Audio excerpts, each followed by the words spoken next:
Irmãos, eu ministrei, nós estamos... Eu quero agradecer a presença da irmã Lília, que está conosco.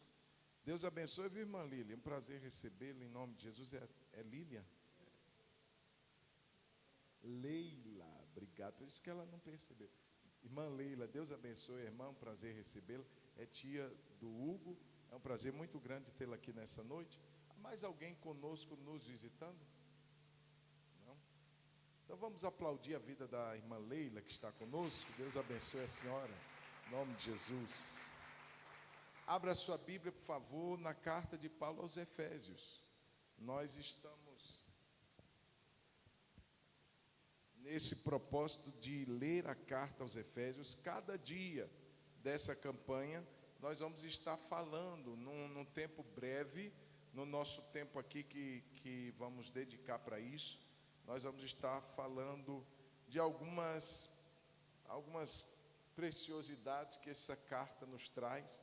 E hoje, irmãos, iniciando, nós vamos ler a carta de Paulo aos Efésios, capítulo 1.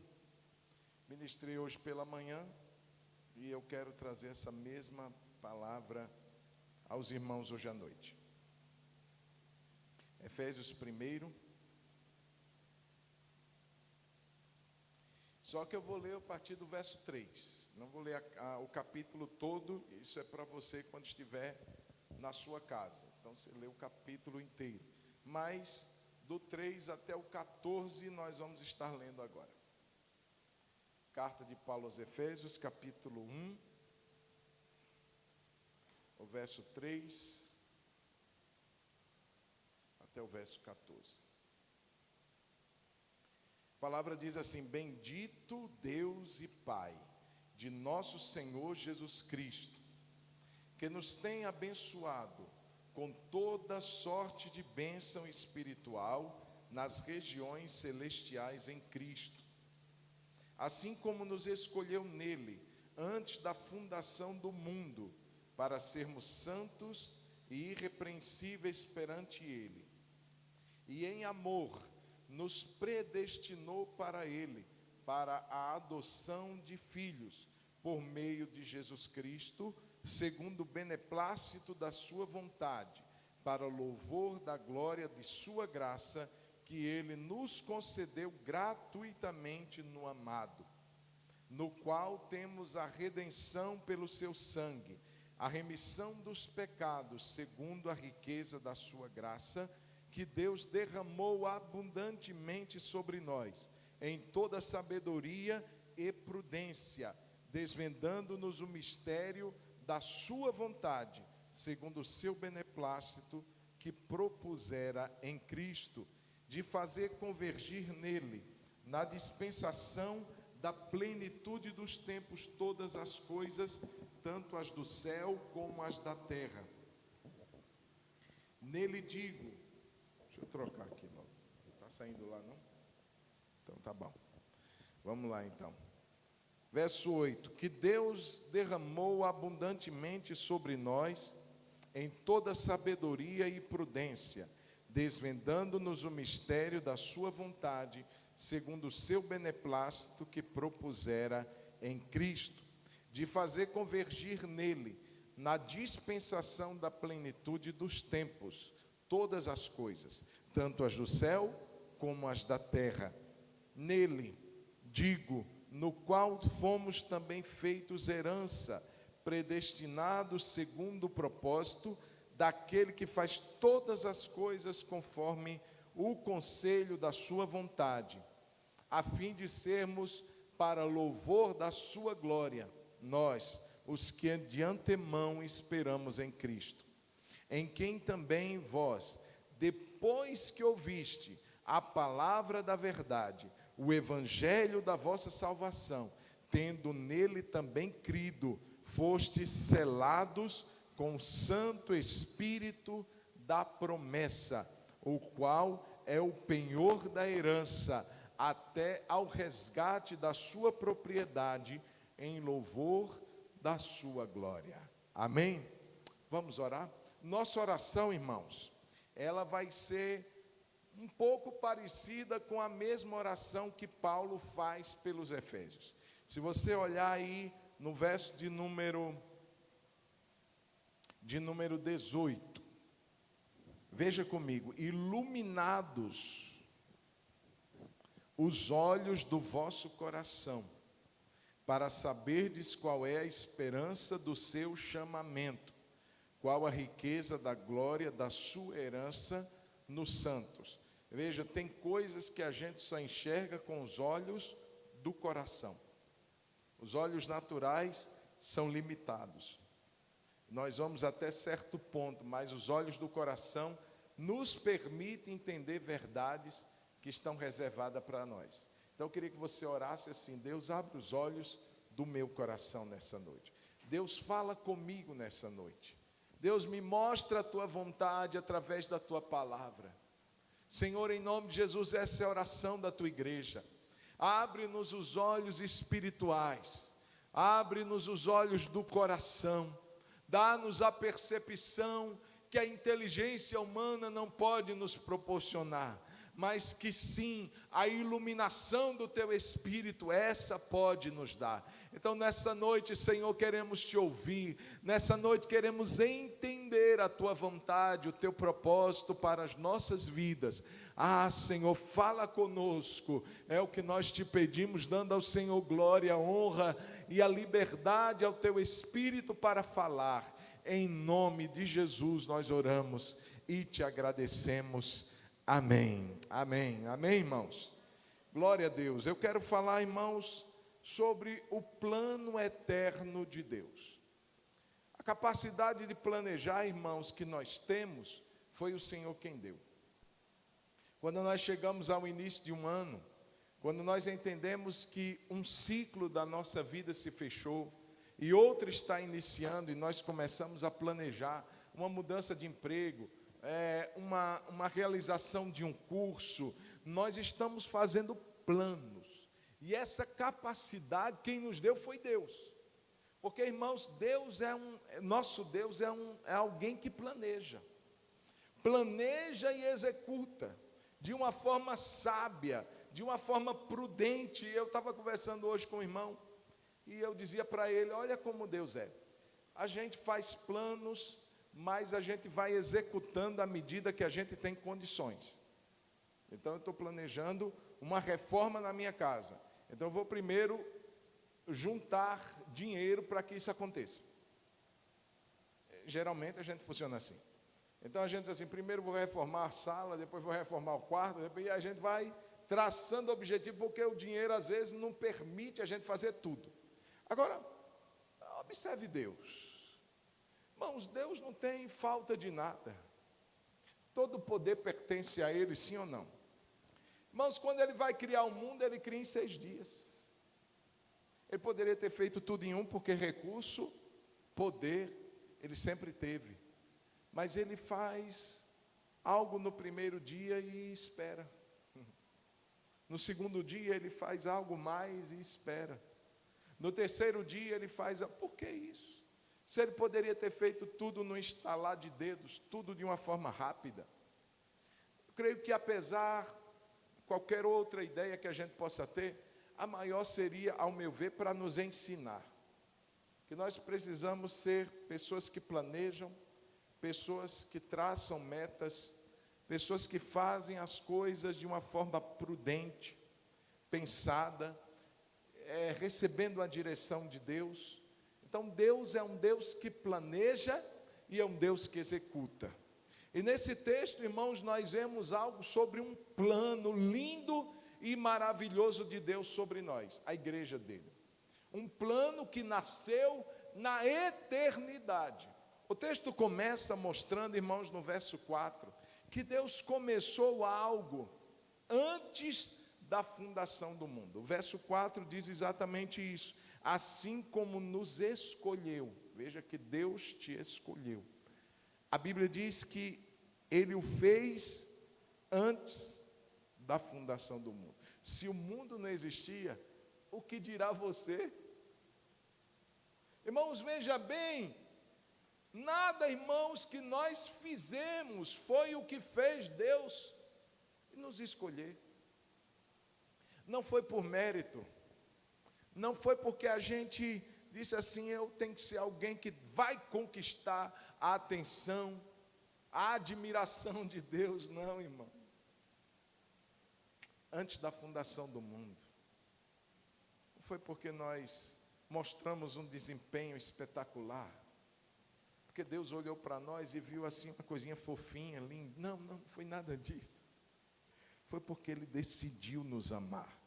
Foi a sua graça, foi o seu amor por nós, foi a bondade dEle que disse assim, eu planejo algo, que João está nesse plano, Margarete está nesse plano, Binho está nesse plano, a Suelane está nesse plano. Ele nos planeja e nesse planejamento Ele nos escolhe, Ele planeja e Ele concebe algo poderoso para nós, irmãos, antes de haver qualquer coisa, antes da fundação do mundo. Foi aí que Deus começou a traçar. Nós vamos entender isso, irmãos, de uma forma mais específica amanhã, quando a gente for ler o capítulo 2 de Efésios. E eu quero te encorajar, te dar ânimo, um gostinho na sua boca, para que amanhã você coma Efésios capítulo 2. Cada palavra, cada versículo, e você vai entender que não foi mérito nosso, não foi porque a gente mereceu, foi a bondade, a misericórdia e o amor de Deus por nós. Amém, irmãos? Antes da fundação do mundo, Deus traçou um plano. Diga, Deus traçou um plano para mim, antes da fundação do mundo. Por isso que o tema da mensagem é o plano eterno de Deus para nós. Antes da fundação do mundo, Ele nos escolheu. Irmãos, para quê? Qual foi o objetivo desse plano? O que Deus tinha em mente quando Ele nos escolheu? Quando Ele traçou algo para nós? Eu quero, nesse texto, que você perceba algumas coisas importantes. Verso 3, Deus planejou que fôssemos pessoas abençoadas. Olha o verso 3, que verdade linda, poderosa. Diz o texto, bendito o Deus e Pai de nosso Senhor Jesus Cristo, que nos tem abençoado. Diga, Deus tem me abençoado. Irmãos, é lindo porque mostra uma bênção que ela não aconteceu apenas no ontem. Não está dizendo que Deus nos abençoou e parou então de nos abençoar. Não mostra uma bênção que vai acontecer apenas no futuro. Deus nos abençoará. Eu gosto da versão da Revista e Atualizada porque mostra uma ideia de continuidade, um presente contínuo. Ele nos tem abençoado. Foi Ele que nos abençoou ontem, é Ele quem tem nos abençoado hoje, e será Ele quem nos abençoará amanhã, no mês que vem, no ano que vem. Irmãos, não importa, não depende de circunstâncias a bênção de Deus. Não é porque estamos vivendo um tempo de pandemia, um tempo de crise, um tempo de dificuldades, que Deus parou de nos abençoar. A bênção de Deus continua sobre nós. Ontem esteve, hoje está e amanhã estará. Quem recebe isso em nome de Jesus? Irmãos, essa é a bênção de Deus. E o que é isso? O que é ser uma pessoa abençoada? É ser uma pessoa bem-aventurada, é ser uma pessoa feliz, é ser uma pessoa venturosa, é ser uma pessoa próspera. E eu quero que você expanda o seu entendimento. E não entenda que prosperidade diz respeito apenas à sua carteira cheia. Não entenda que prosperidade diz apenas ao carro que você tem e à casa que você possui. Prosperidade vai muito além disso. Muito, muito, muito além disso. Eu conheço pessoas que amam Jesus, que moram de aluguel, que não têm um carro legal, mas são pessoas prósperas. São pessoas bem-aventuradas, felizes. Não tem um king size em casa, não tem um colchão magnético, mas tem uma noite tão tranquila e tão abençoada quando dormem. Irmãos, não tem, quem sabe, um filé mignon para comer, mas come aquele ovo com a boca tão boa, aquela carne moída, irmãos, de uma forma tão grata. A prosperidade não depende do que a gente tem. Prosperidade vai além disso. Tem prósperos que são, tem ricos que não são prósperos, são miseráveis, são insatisfeitos, são murmuradores, reclamam das coisas que têm. Irmãos, isso nunca foi prosperidade. Ser feliz é uma bênção de Deus, ser próspero é algo que Deus derrama sobre nós, e a gente está contente, é a gente ser pleno. Paulo diz na sua carta aos Filipenses: eu aprendi a viver contente em toda e qualquer circunstância. Não é o que eu tenho que me faz mais feliz, não é o que eu deixo de ter que me deixa triste. Eu aprendi a estar contente em todas as coisas. Tudo posso naquele que me fortalece. Quem me faz pleno, quem me faz satisfeito é o Senhor. Irmãos, nós vemos pessoas que buscam essa satisfação em tantas coisas, mas não conseguem. Elas têm uma breve satisfação ilusória, por um tempo. Se eu conseguir um namorado, se eu conseguir uma namorada, aí eu vou ser uma pessoa feliz. Às vezes vai ficar até mais triste. Mas se eu casar, aí sim. Você lembra da samaritana? Jesus chega para ela e fala de algo que satisfaz. Você vem nesse poço aqui todo dia buscar água? Deixa eu te falar, eu tenho algo para você. Eu tenho uma fonte de água viva, que você não vai precisar mais vir aqui buscar água. Jesus estava falando de uma satisfação plena, não apenas de uma satisfação movida a baldinho. Eu vou tomar um pouquinho dessa água, mas amanhã eu vou estar precisando vir buscar novamente. Eu vou te dar algo, mulher, que vai jorrar para a vida eterna. E ela fica interessada por aquilo. Ela diz: Senhor, como eu posso fazer isso? Ele diz assim: vai em casa, busca lá teu marido que eu explico para vocês. E elas: eu não tenho marido. Jesus disse assim: você falou certo, você já teve 5. E o que agora você tem não é o seu marido. Jesus mostra para aquela mulher um vazio que ela tentava preencher com relacionamentos. E ela nunca conseguiu. Jesus está dizendo: você procurou no lugar errado. E eu estou te mostrando o lugar que você deve procurar.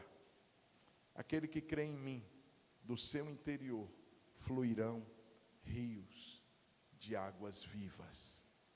Você será plenamente satisfeita. Você será uma pessoa grata. Você não vai buscar mais preencher esse vazio que você tem em maridos, em nada, mas no que eu estou lhe dando e que jorra para a vida eterna. Irmãos, nós precisamos entender que a prosperidade vai além do que temos, do que possuímos. É algo que vem de Deus e coloca-se dentro de nós. Algo que nos satisfaz, que nos preenche. Deus planejou que fôssemos pessoas abençoadas. Diga amém. Irmãos, agora que tipo de bênção? O texto diz: com toda sorte de bênçãos. Irmãos, que tremendo. A Bíblia diz que essas bênçãos, elas são oriundas da região ou das regiões celestiais em Cristo Jesus. Veja, irmãos, que essas regiões celestiais é o ambiente onde Cristo está. E diz ainda o verso aqui de número 20, olha o 20 do capítulo 1, para você entender aonde essas bênçãos são geradas. Verso 19, a oração de Paulo é para que compreendêssemos a suprema grandeza do seu poder para com os que creem, segundo a eficácia da força do seu poder. Verso 20, a qual exerceu ele em Cristo, ressuscitando dentre os mortos e fazendo sentar à sua direita, onde? Nos lugares celestiais. De onde vêm as nossas bênçãos? Segundo o verso 3, dos lugares celestiais. Onde dos lugares celestiais. Quem está lá? Cristo, assentado ao lado do Pai nas regiões celestiais. Aí você diz assim: ah, mas eu tenho tantas bênçãos que o diabo privou, o diabo tirou. Veja, irmãos, elas são oriundas das regiões celestiais onde Cristo está. E o verso 21 vai dizer que Cristo está acima. Leia comigo: acima de todo principado, de toda potestade e poder e domínio, e de todo nome que se possa referir, não só no presente século, mas também no vindouro. Irmãos, onde Cristo está? Nas regiões celestiais, e está acima. Quando uma bênção é gerada nesse ambiente, irmãos, o inimigo pode tentar, mas ele não vai conseguir, porque está acima, não apenas em questão de altura, irmãos, mas de poder. Aquele que libera das regiões celestiais uma vitória sobre nós, não permitirá que um principado, que uma potestade, que um poder espiritual maligno impeça dessa bênção chegar até nós. Então, que Deus nos abençoou, já fomos abençoados. Amém, irmãos? Ah, não chegou, mas vai chegar no tempo de Deus, irmão. O poder de Deus que ressuscitou a Cristo dos mortos, que o levantou e que o fez assentar à sua destra nas regiões celestiais, esse mesmo poder será exercido sobre nós. E essa vitória, essa bênção, essa graça vai chegar até nós em nome de Jesus. Acima de todo poder, de todo principado. E eu gosto quando ele diz assim, que é toda sorte de bênção. Em que área você acha que Deus quer te abençoar? Em todas. Todas as áreas. Ah, pastor, mas Deus se preocupa apenas com o meu espírito. Não, engano seu. Deus te fez um ser completo. E a bênção de Deus sobre nós vem completa. Deus não quer apenas preparar a sua alma, até porque Ele vai te dar um corpo. Deus não está preocupado apenas se você está bem espiritualmente, mas a sua alma está triste, abatida, e Deus diz, não me importo com a sua alma. Deus se importa. Deus tem uma bênção para cada área da minha vida. Toda sorte de bênção é o que o texto diz, ou seja, não há lacunas, não há faltas, não há lugares que Deus não possa e não queira nos abençoar. Se você está numa situação, qualquer que seja ela, e diz assim, Deus, eu estou precisando de uma vitória, ore, peça ao Senhor, há uma bênção específica para cada área da sua vida. Fomos abençoados, Ele tem nos abençoado, não apenas nos abençoará, e não apenas nos abençoou, mas essa bênção está sobre você, nesse exato minuto que eu estou te falando, Ele tem nos abençoado. Além disso, irmãos, o propósito do Senhor, o plano do Senhor para nós, é de nos fazer pessoas abençoadas, mas também, segundo o verso 4, de nos fazer pessoas santas e irrepreensíveis. O texto vai nos dizer no verso 4, que Ele nos escolheu nele, antes da fundação do mundo, tem um propósito. Irmãos, eu fico pensando, tem gente aí também equivocada, que acha que o propósito de Deus é fazê-lo feliz, independente de qualquer coisa, independente de qualquer princípio, de qualquer valor. Não, existe algo que rege a felicidade, é a santidade que Deus quer que a gente viva. Eu vejo pessoas comprometendo valores por causa da felicidade. Eu vou divorciar desse infeliz porque, sei lá, não gostei dele não. Eu vou casar com outro porque eu mereço ser feliz. Irmãos, e por causa dessa suposta felicidade, pessoas abrem mão de princípios eternos da palavra de Deus, e se acobertam diante de uma falsa mensagem, de que o que mais importa é ser feliz, que Deus me criou para ser feliz. E o texto dos Efésios diz que Deus nos criou para sermos santos e irrepreensíveis. Quem está entendendo, diga amém. Não comprometa os seus princípios e os seus valores por causa de uma suposta felicidade. Pastor, eu tenho que provar algumas coisas agora, porque eu sou jovem e mereço ser feliz. Eu preciso provar as coisas, os prazeres que esse mundo me dá, que esse mundo dispõe. Eu não vou abandonar Deus, mas eu posso provar um pouquinho, porque eu mereço ser feliz. Não comprometa valores, não comprometa sua santidade por uma suposta felicidade, porque isso não é uma felicidade bíblica. Ele nos fez abençoados, mas o propósito dele anterior a essa suposta felicidade é que sejamos santos. Irmãos, ser santo é um mandamento. Sede santos, porque eu, o Senhor, sou santo. Deus, irmãos, Ele tem um caráter, e Ele colocou em nós como seus filhos o seu DNA. E como Deus é luz, nele não há sombra, nele não há trevas, não há nada escuro em Deus, em nós também não pode haver.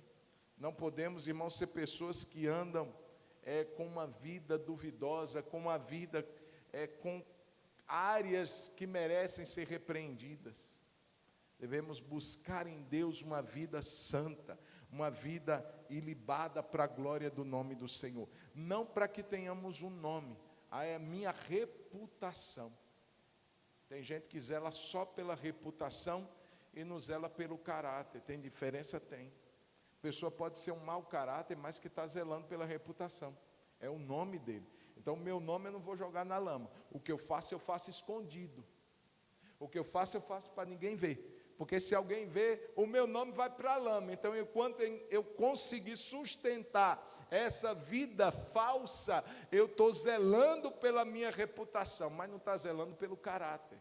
Porque o caráter é aquilo que a gente é quando ninguém nos vê, quando nós estamos sozinhos, quando só Deus está vendo. Ele olha para nós e diz assim: você é meu filho amado, e eu tenho prazer em você. Irmão, Jesus passa 30 anos no anonimato. Ninguém tem tantas informações nesse tempo. Apenas quando ele estava com 12 anos, que acontece o episódio que ele está no templo. Mas tirando isso, não se fala mais sobre esse tempo esses 30 anos de Jesus, não se fala. Aí Jesus aparece para ser batizado por João. E ele é batizado e diz que vem uma voz do céu. Irmão, Jesus não tinha se manifesto publicamente, mas a voz do céu já o observava. E disse para ele: este é o meu filho amado, em quem eu tenho todo o meu prazer. Tem gente que acha que Jesus só começou a dar prazer a Deus quando ele começou a atuar publicamente. Não, irmãos, os anos secretos de Jesus trouxeram prazer para Deus. Quem Jesus era, alegraram o coração do Pai. Mas o que Jesus fez? Nós não sabemos. Mas tudo o que ele fez nesse período de anonimato agradou o coração do Pai. Então não é o que a gente faz diante dos homens, é quem a gente é diante de Deus. Aquilo que os olhos de Deus veem, talvez os dos homens nunca vejam. Por isso que santidade, irmãos, ela começa do íntimo. Porque aqui dentro nós podemos abrigar coisas feias, horrorosas, é que se fossem projetadas no telão, nós não suportaríamos. Mas Deus está vendo tudo. O que nós abrigamos, o que nós acolhemos, e essa santidade que Deus fala aqui, ela começa no nosso íntimo. Por isso o salmista diz: me sonda, Deus, me conhece, conhece o meu coração, veja se há em mim algum caminho mau e me guia pelo caminho eterno, porque só o Senhor conhece o que está aqui dentro. Às vezes nossas motivações, nossas intenções não estão aprovadas por Deus, mas só Ele sabe, só Ele conhece, e essa santidade começa do nosso íntimo, mas ela também toca o nosso exterior. A Bíblia diz que Ele nos planejou para sermos abençoados, mas também para sermos santos. Diga amém. Santidade, irmãos, deve ser o nosso desejo. Além disso, irmãos, Ele também no verso 5 nos criou para sermos seus filhos amados. Irmãos, que coisa tremenda, o verso 5 diz que Ele nos predestinou para Ele. Eu falava isso de manhã, eu amo esse para Ele. Deus, irmãos, tinha um propósito no coração dele de nos fazer seus filhos, adotivos sim, por meio de Jesus, mas Ele diz que Ele nos fez para Ele. O propósito maior de Deus, irmão, não é que você seja um filho, uma filha, é que você seja um filho, uma filha próxima, para Ele, para um relacionamento com Ele, para uma intimidade com Ele. Deus é um pai que gosta dos filhos perto, que gosta de conversar com os seus filhos. Irmãos, quem procurava quem? Não era Adão que procurava em primeiro lugar Deus, era Deus quem visitava Adão. Na viração do dia, Deus ia ao encontro de Adão. Quem pergunta por quem? É Deus quem pergunta: cadê você, Adão? Onde é que você está? E Adão estava escondido. Veja, irmãos, o desejo do Pai é trazer os seus filhos e suas filhas para perto, é ter comunhão conosco. Então, irmãos, um crente precisa ter o seu tempo diário de oração. Um crente, ele precisa ter os seus momentos secretos com Deus. É o que diz em Mateus 6,6. Entra no teu quarto, fecha a tua porta, encontre-se com Deus lá. Ore ao seu Pai que está em secreto. Cultive esse momento, anseie por esse momento. Tem dias que você não vai precisar falar nada, tem dias que você não vai ter absolutamente até nada para dizer, mas você vai estar na presença dEle, e Ele que conhece o seu coração, Ele já vai entender e te abençoar antes que uma palavra saia dos seus lábios. Deus já conhece. Irmãos, o que é importante é isso, é você dizer: Deus, eu te quero, Deus, eu te desejo. Irmãos, o que é a vida eterna? Jesus explica em João 17 o que é a vida eterna. Vida eterna não é rua de ouro.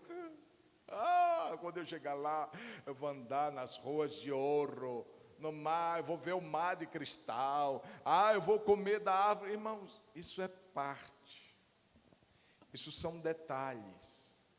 A vida eterna, segundo Jesus, é que conheçam a Ti. João 17, a vida eterna é esta, que Te conheçam a Ti, o único Deus verdadeiro, e a Jesus Cristo, a quem enviaste. Vida eterna é conhecimento, é relacionamento. Aí você diz assim: pastor, mas eu já conheço, eu já li uns 3 livros de teologia sistemática, eu já vi que Deus é um ser invisível, é todo poderoso, eu já vi tantas coisas, já li tantas coisas sobre Deus. Isso não é conhecer Deus, isso é conhecer sobre. Conhecer é relacionar-se. Eu gosto da versão antiga que diz que Adão conheceu Eva e geraram seu primeiro filho. Irmão, não tem conhecimento que faça alguém nascer. Está entendendo? Não é um conhecimento aqui, é um conhecimento relacionamento. O texto, em algumas versões, ele substitui relacionamento íntimo, conjugal de um homem com a mulher no casamento pela palavra conhecimento. Adão conheceu sua esposa Eva e geraram Caim. Irmãos, é esse conhecimento íntimo, relacional, que Deus quer ter conosco. É um conhecimento de pai para filho, é uma intimidade com o Senhor. E nós precisamos buscar isso todos os dias. Ele nos predestinou para Ele, para seus filhos de adoção, seus filhos amados, para que tenhamos comunhão com o Pai. E eu quero te despertar isso. Eu quero te despertar a essa busca. Eu quero te despertar a esse momento secreto com Ele todos os dias. Vai ter ninguém com você. É tão bom quando a gente ora com os irmãos, quando a gente dá a mão aos irmãos, mas irmão querido e amado, não tem nada que substitua aquele momento que está só você e o seu Pai, só você e Ele. Irmãos, que momento fantástico, que momento que deve nos atrair a Ele todos os dias, porque sabemos que dele flui vida, graça, renovo, transformação. Ele nos predestinou para Ele e nos deu uma herança. Irmãos, porque quem é filho tem direito à herança, amém? Aí alguém que tem uma mentalidade capitalista ou capitalista já vai pensar assim, na herança, uau, eu tenho algo a receber, o que será? Irmãos, veja bem, Deus, Ele é o dono do ouro e da prata. No céu não tem crise, no céu não tem dificuldade, mas quando a gente fala de herança, irmãos, a gente tem que ir além desse pensamento mesquinho, pequeno, de que herança é algo que a gente vai pegar na mão. E eu gosto das expressões que os salmistas, eles usam quando falam de herança. Se você puder abrir comigo a sua Bíblia, Salmo 16, o verso de número 5.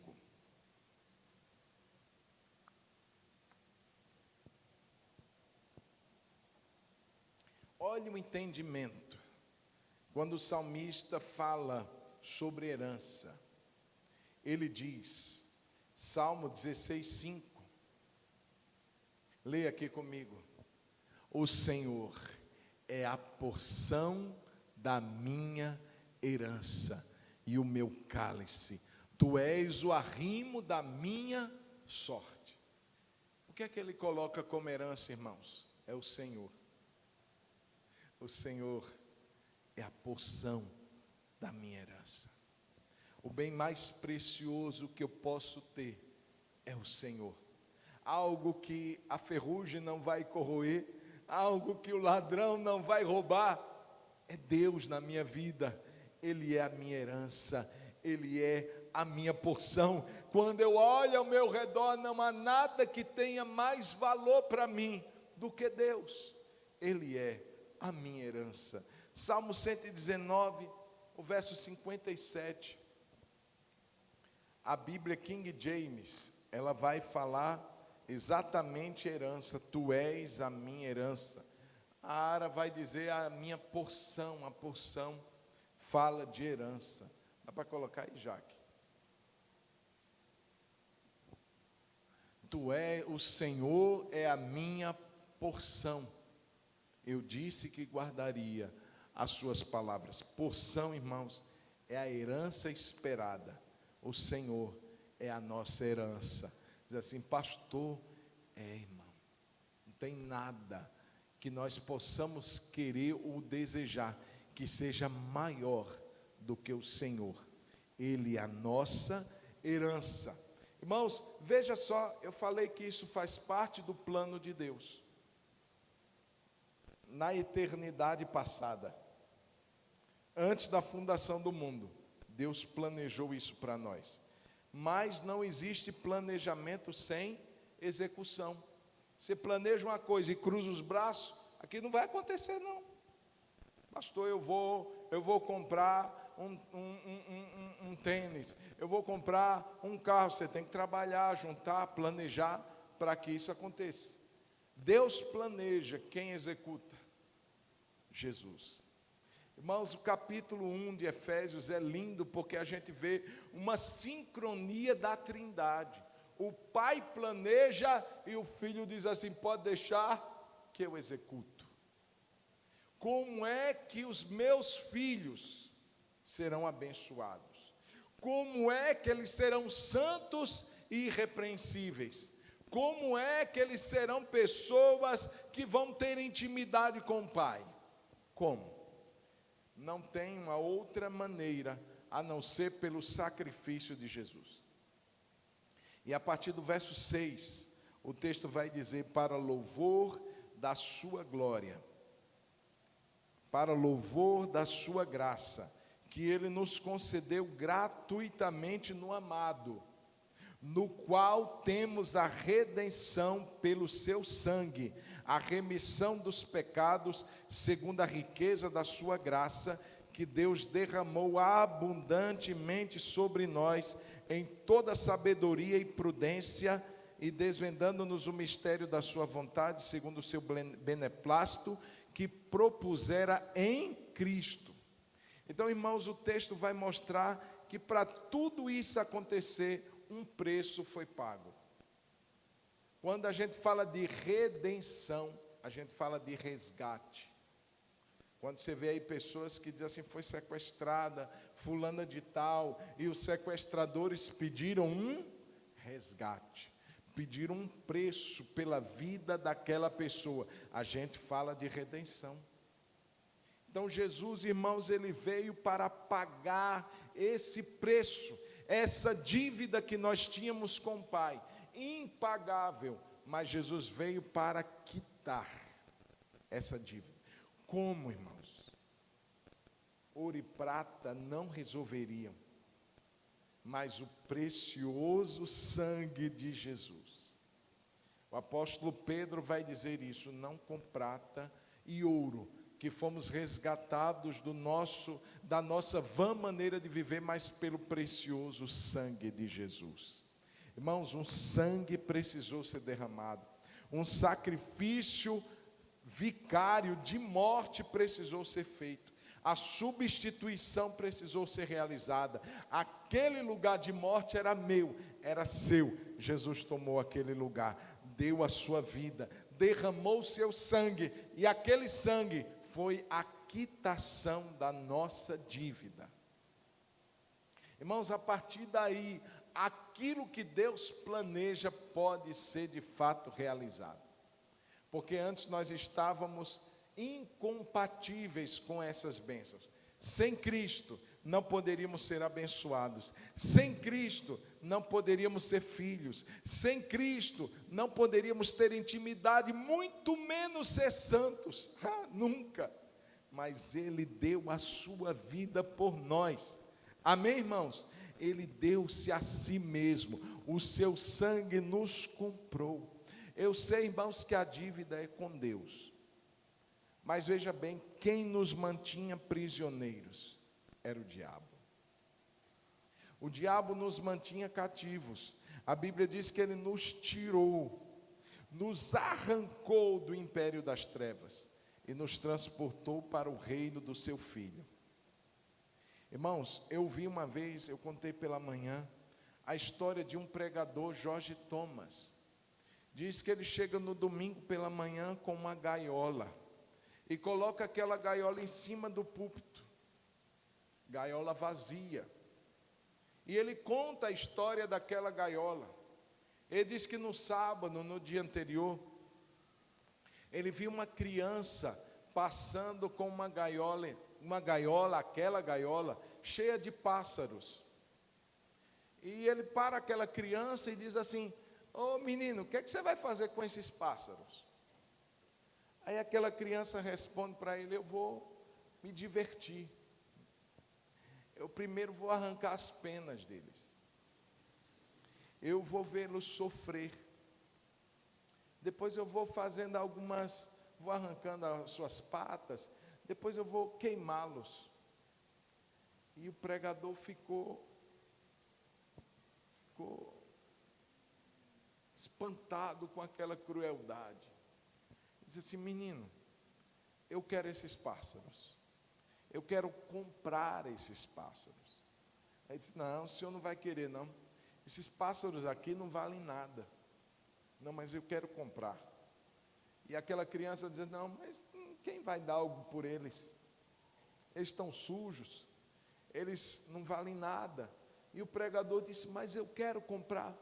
Quanto você me vende? Aquele menino, achando que se tratava de uma brincadeira, deu um preço lá em cima, é como se comprasse pardal, mas deu um preço lá nas alturas, e achando que ele não iria fazer. E o pregador, ele pega o seu dinheiro, ele paga por aqueles pássaros, e ele compra aqueles pássaros, e ele abre aquela gaiola, e ele solta aqueles pássaros, e ele traz a gaiola para o púlpito.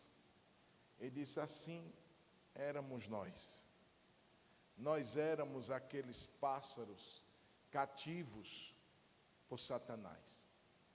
O desejo dele era exatamente o daquela criança, era se divertir com o nosso sofrimento, era impor sobre nós toda a sua crueldade, impor sobre nós todas as coisas ruins, nos ensinar a fazer coisas que Deus nunca quis que vivêssemos, e por fim nos matar. O inimigo, ele não vem apenas para matar, roubar e destruir. Então Jesus observa aquela situação e diz assim: eu quero comprá-los.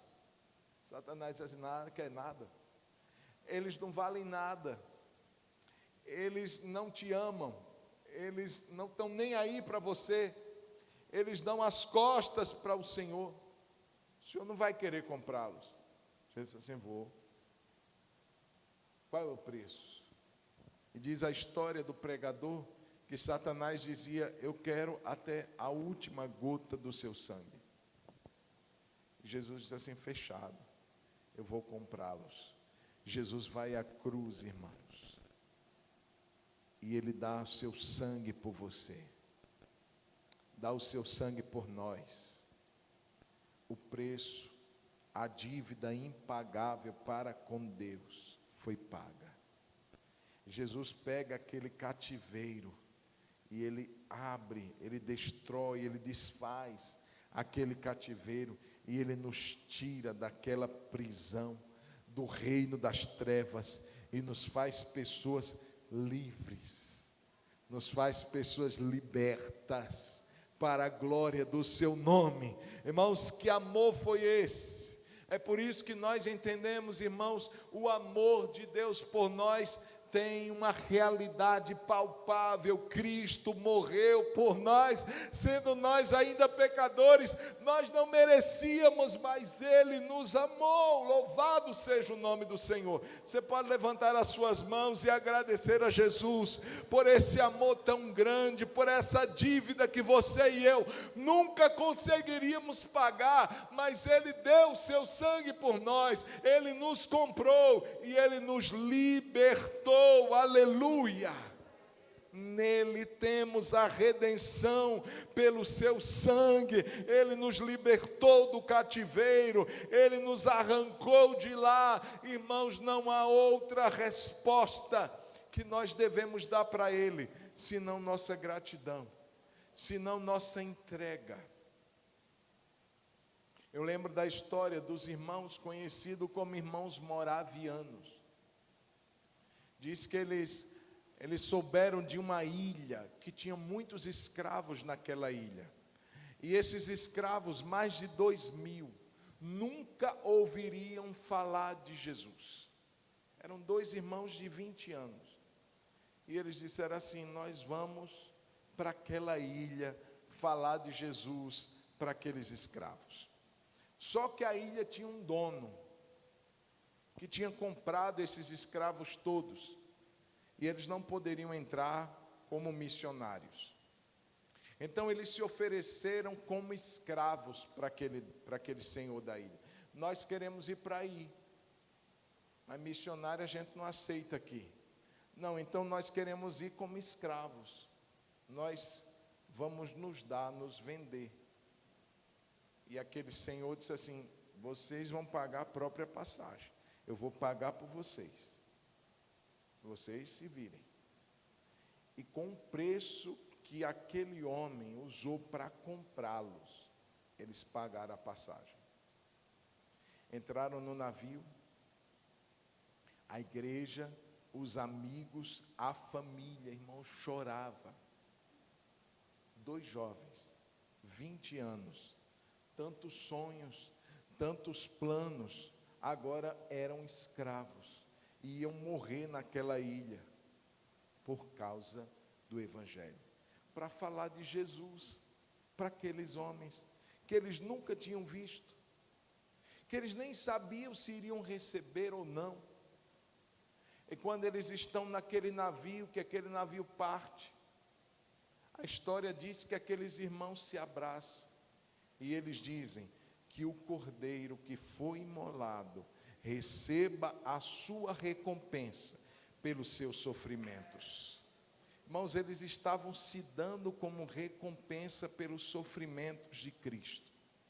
Eles entenderam que a gratidão não é somente dizer: obrigado, Jesus, por me libertar e salvar, por ter morrido em meu lugar, te agradeço. Não é somente assim.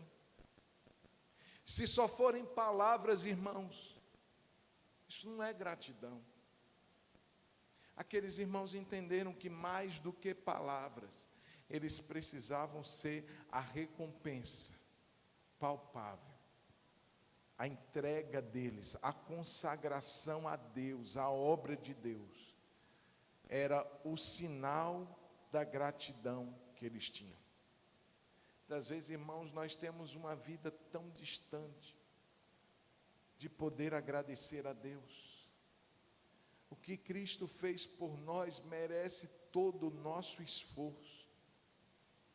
Não é pagamento, é gratidão. O que fazemos para Ele, irmãos, é pouco, mas deve ser feito. Embora não pague, mas deve ser feito. O que nós fazemos, irmãos, para expressar isso? O que nós fazemos para expressar para o Cordeiro que nós somos gratos? Muitas vezes, irmãos, vir à igreja para muitos é um suplício. Vamos na igreja, tem igreja hoje. Irmão, que dirá a obra? Que dirá pagar o preço para orar por alguém? Essa semana eu passava e vi uma senhora em frente ao Big Shop orando fervorosamente por um homem. Muitos olhavam espantados, eu passei e disse: aleluia, amém. Não ia impedir a oração dela, mas pude concordar. Vou dizer: glória a Deus, que lindo. Irmãos, o que nós temos feito por causa de Cristo, em nome de Cristo, em nome da fé, em gratidão ao Cordeiro, como nós temos servido, irmãos? Será que nós temos sido apenas espectadores de um culto? Ou será que nós dispusemos a nossa vida para fazer a obra de Deus? A seara, irmãos, continua sendo grande, e os ceifeiros continuam sendo poucos. E eu quero te encorajar, assim como esses irmãos que entenderam o valor do sacrifício de Jesus, dizer para Jesus: a minha vida está aqui, faça o que o Senhor quiser, eu quero te honrar, te agradecer com a minha vida, que o Cordeiro que foi imolado receba a recompensa pelos seus sofrimentos. Você pode dar um glória a Jesus? E eu finalizo. Eu falei do Pai. O Pai planeja, desde a fundação do mundo, que fôssemos seus filhos amados, que têm intimidade com Ele, que fôssemos abençoados, que fôssemos santos e irrepreensíveis. Mas para que isso acontecesse, Jesus precisou dar a sua vida. Houve alguém que veio para executar esse plano. Agora, irmãos, depois que Cristo morreu, a responsabilidade para a conclusão desse plano está na pessoa do Espírito Santo. E a partir do verso de número 13, não é mais a figura do Pai, não é mais a figura do Filho, mas agora é a pessoa do Espírito Santo. E verso de número 13 diz assim: em quem também vós, depois que ouvistes a palavra da verdade, o evangelho da vossa salvação, tendo nele também crido, leia comigo, fostes selados com o Espírito Santo da promessa. Verso 14, o qual é o penhor da nossa herança, até ao resgate da sua propriedade, em louvor da sua glória. Observe comigo, querido. Depois que nós cremos em Jesus, algo aconteceu. A Bíblia diz que nós fomos selados. Irmãos, um selo, uma marca. E essa marca se chama Espírito Santo da promessa. E a ilustração que usei hoje pela manhã é de um criador de gado. Já viu esse criador que tem muitos bois na sua fazenda, muitas vacas? E o vizinho também tem. E para distinguir o que é dele e o que é do vizinho, eles ferram o boi. Então, se o irmão Toninho é esse cidadão, irmão Antônio Goulart, ele vai selar ali com as suas iniciais. Então, o boi do irmão Toninho vai ter um A e vai ter um G. É o Antônio Goulart. E eu, que sou proprietário da fazenda do vizinha, que tenho muitas cabeças de gado também, vou selar os meus animais com as minhas iniciais. Então eu vou marcá-los. É uma marca que não vai sair. Se o meu boi for andar no campo do irmão, ele vai entender que aquele animal é meu. É um selo visível, uma marca que torna a propriedade registrada. Aquele boi é meu. Quando você creu, embora você não tenha visto, Deus te selou com o Espírito Santo da promessa. Esse selo pode não ser visto pelo seu irmão. Esse selo pode não ser visto pelos seus familiares, mas as regiões celestiais, elas olham para mim, para você, e dizem: esse daí é propriedade do Deus Altíssimo. Irmãos, que tremendo, que poderoso foi o que o inimigo Satanás disse sobre Paulo, lá no livro de Atos, quando tentaram expulsar homens sem o selo, tentaram expulsar o demônio de uma pessoa possessa. Eles disseram: sai em nome do Deus a quem Paulo prega.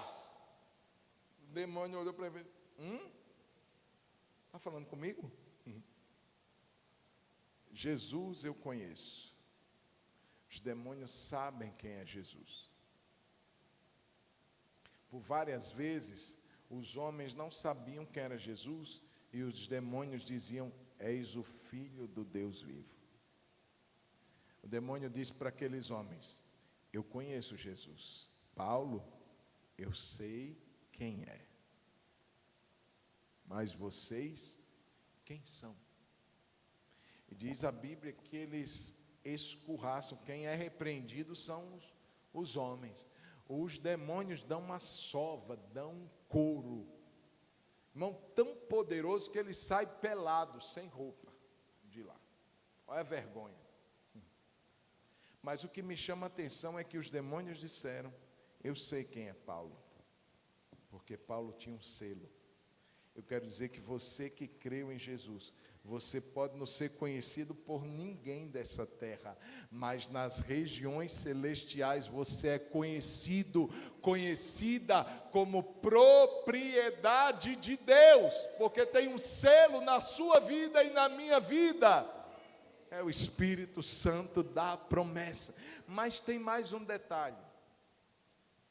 A Bíblia diz que o Espírito Santo, verso de número 14, olhe comigo, ele é o penhor, diga penhor. Irmão, penhor é o pagamento inicial de uma transação financeira. Então eu falei do violão da Jael, já vou baixar, viu, Jael? Vou baixar. Eu dei 1.500 no violão dela, hoje eu vou baixar, hoje à noite, R$1.000. Então, para garantir que eu vou comprar o violão da Jael, eu vou dar ela 500 hoje. E a gente vai assinar um recibo. O violão já é meu, irmãos. Eu já paguei a parte que garante a compra. Irmãos, Deus fez exatamente isso. Ele deu Jesus para nos resgatar, para nos salvar, e Ele nos sela com o Espírito Santo e diz para nós: essa é a minha garantia, de que o que eu comecei na sua vida, eu vou completar. É o pagamento inicial. Você é meu. Vai chegar um dia que a propriedade de Deus, diz aqui, até ao resgate da sua propriedade. Quem é a propriedade de Deus? Sou eu, você. Não é o selo? O selo não indica propriedade? Ele está dizendo que vai ter um dia do resgate da propriedade, que ele vai dizer assim: ei, João, você é meu filho, o que é que você está fazendo ainda? Vem para cá, para a sua casa, para o lado do seu pai, nas regiões celestiais em Cristo Jesus, fica do meu lado. A Bíblia diz em Efésios que nós estamos assentados com Cristo nas regiões celestiais. Irmãos, hoje é uma questão de posição espiritual. Eu não estou lá ainda não, estou aqui pregando para você.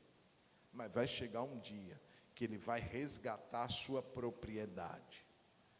E quando fala de propriedade, não está falando só de mim, está falando da igreja. Vai chegar um dia que Jesus vai dizer assim: minha propriedade, minha noiva, vem. Quem espera esse dia, dá um glória a Deus.